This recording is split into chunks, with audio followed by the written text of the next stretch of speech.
তো hello guys, welcome back to the channel the camera খোর। আজকে একটা নতুন টপিক নিয়ে আমরা আলোচনা করব। সেই টপিকটা হচ্ছে স্টোরি টেলিং। তো স্টোরি টেলিং হচ্ছে এমন একটা জিনিস যেটা যুগ যুগ ধরে পৃথিবীতে চলে আসছে মানুষকে এন্টারটেইন, ইন্সপায়ার আর এডুকেট করার জন্য।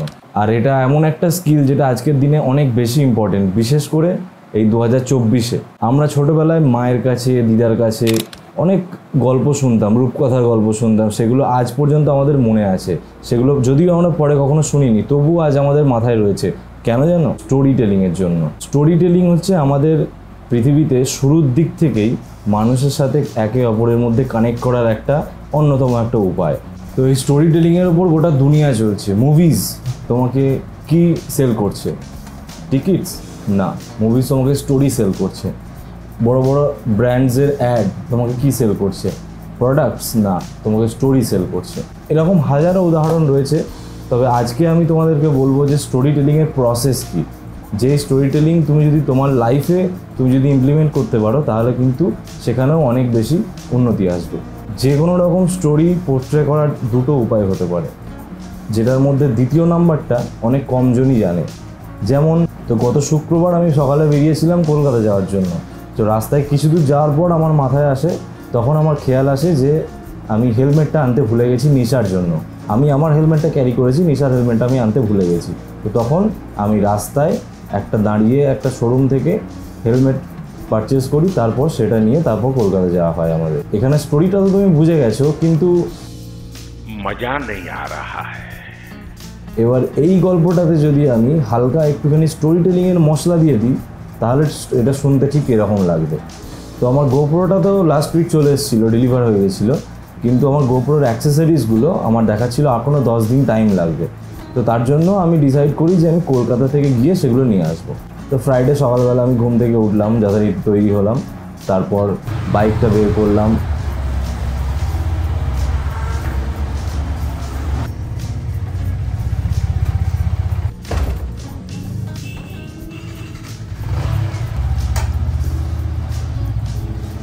রাস্তায় বেরিয়ে আমি কিছুক্ষণ ব্লগ করলাম, তারপর ব্লগ করে আমি সেখান থেকে রাস্তায় যেতে যেতে তারপর আমার হঠাৎ করে মাথায় এলো যে আমি নিশার জন্য হেলমেটটা আনতে ভুলে গেছি। ওর হেলমেটটা আমি আনতে ভুলে গেছি। তো এবার কলকাতা গেলে কিন্তু দুটো হেলমেট মাস্ট। তখন নিশার সঙ্গে দেখা হলো, তখন ওর সঙ্গে কথা বলে আমি ডিসাইড করলাম যে রাস্তায় দাঁড়িয়ে এক জায়গা থেকে হেলমেট কিনবো, তারপর সেই হেলমেট পরে আমরা এখান থেকে বেরোবো। এবার মাঝখানে টেনশন হচ্ছিল যে এত সকালবেলায় হেলমেট আদেও পাবো কি পাবো না, এটা একটা খুব বড় সমস্যা। তো এখন একটু চাপ হয়ে গেল, মনে হচ্ছে একটা হেলমেট রাস্তায় কিনতে হবে, অথবা দেখি এই কারোর কাছে পাওয়া যায় কি হেলমেট। পর এক জায়গাতে আমরা একটা টিভিএসের শোরুম দেখতে পেলাম। দেখতে পাচ্ছ? ভালো লাগছে।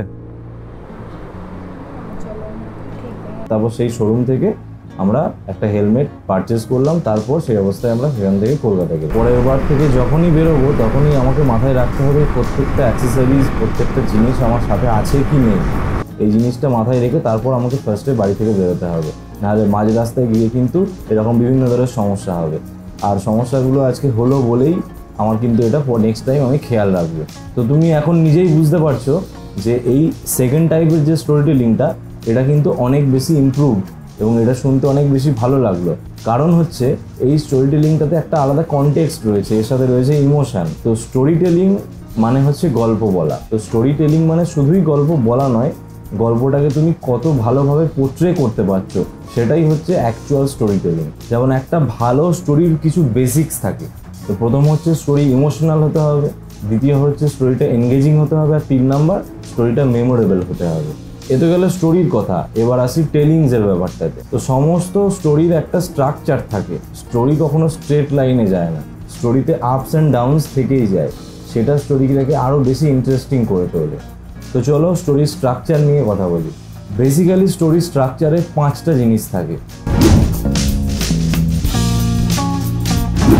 যে কোনো স্টোরি বলার আগে তোমাকে সিন সেট আপ করা বা সিনের বিল্ড আপ করাটা খুব জরুরি।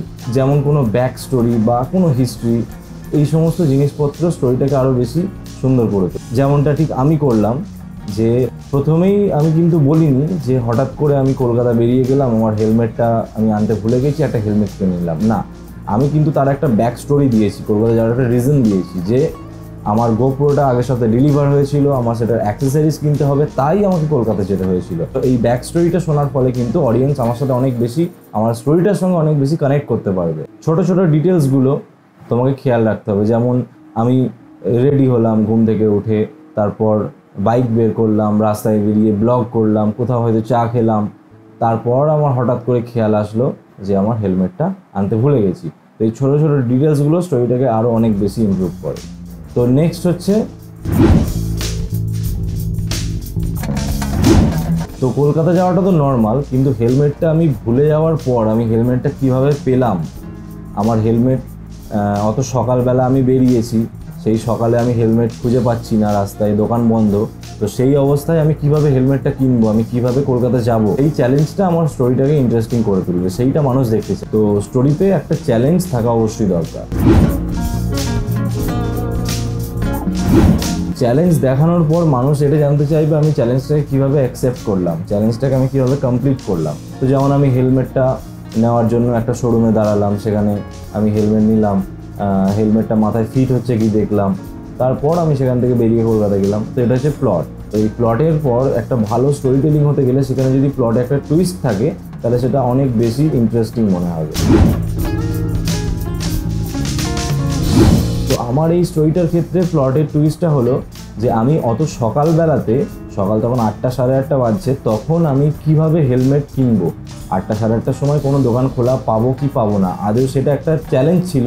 তারপর এটা কিন্তু একটা টুইস্টে পরিণত হয়ে গেল যে অত সকালে আমি হেলমেট কিনতে পাবো কি পাবো না। তো এই প্লটের টুইস্টটা স্টোরিটাকে বেশি ইমপ্রুভ করলো। তো কিছু গল্প ক্ষেত্রে টুইস্ট নাও থাকতে পারে, সেক্ষেত্রে স্টোরিটা সিম্পলও হতে পারে, কিন্তু অনেক ক্ষেত্রে এটাও করতে পারো তুমি যে গল্পটাকে আরও বেশি এনগেজিং করার জন্য তুমি সেই গল্পতে একটা টুইস্ট, তুমি ফেক টুইস্ট একটা অ্যাড করতেই পারো। প্রত্যেকটা স্টোরিতে একটা কনক্লুশন থাকা মাস্ট। যেমন আমি হেলমেটটা পেয়ে যাওয়ার পর কিন্তু এই মেসেজটা ছিল যে আমি হেলমেট পেয়ে গেছি, এর পরের বার থেকে আমি লক্ষ্য রাখবো যে যাতে আর হেলমেট আমি না ভুলে যাই, প্রত্যেকটা জিনিস আমি বাড়ি থেকে বেরোবার আগে আমি চেক করে নেবো। এই মেসেজটা মানুষের কাছে স্টোরিটাকে ফুলফিল করবে, এই স্টোরিটাকে কমপ্লিট করবে। তো conclusion is a must part of the story. তো এইভাবে আমার গল্পটা কিন্তু একটা এই স্টোরি টেলিংয়ের কনটেক্সটটাকে ফলো করলো।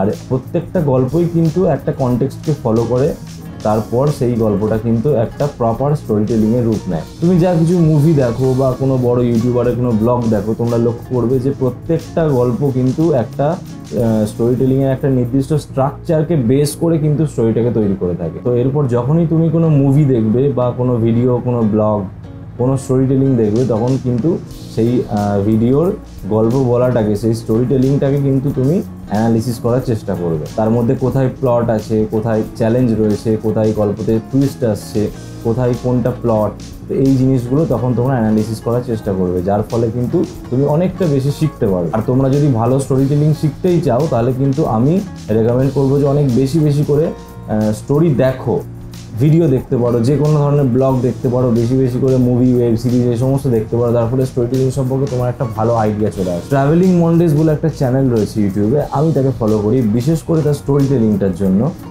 তুমি লক্ষ্য করলে দেখতে পারবে তার স্টোরি টেলিংয়ে কিন্তু একটা প্রপার একদম একটা স্ট্রাকচার থাকে। আমি ডিসক্রিপশানে লিঙ্কটা দিয়ে দিচ্ছি, তোমরা চাইলে চেক আউট করতে পারো। তো তার স্টোরি টেলিংয়ের কনটেক্সটটাকে তুমি যদি বুঝতে পারো, তুমি কিন্তু দেখতে পাবে যে একটা ভালো স্টোরি টেলিংয়ের কিন্তু গল্পটা তুমি কিন্তু সব বুঝতে পারবে না। তো এটা হচ্ছে একটা হাই লেভেলের একটা স্টোরি টেলিংয়ের একটা ট্রিক্স। এটা তুমি সেই গল্পতে দেখবে অনেক বেশি কাটস রয়েছে এডিটিংসের মধ্যে, দেখতে পাবে ক্লিপগুলোকে এমনভাবে সাজানো রয়েছে তোমার কিন্তু টোটাল জিনিসটা তোমার মাথায় ঢুকবে না, কিন্তু তোমার ইন্টারেস্টিং লাগবে জিনিসটা দেখতে। এটাই হচ্ছে কিন্তু একটা প্রপার স্টোরি টেলিংয়ের একটা ট্রিক্স। এই ট্রিক্সগুলো কিন্তু একটা ভিডিওকে অনেক বেশি ইন্টেন্স এবং বিউটিফুল বানায়। তোমরা যদি এডিটিং ট্রিক্সগুলো জানতে চাও তাহলে কমেন্ট সেকশনে তোলপাড় করে দাও, আমি অবশ্যই খুব তাড়াতাড়ি একটা ভিডিও নিয়ে আসবো।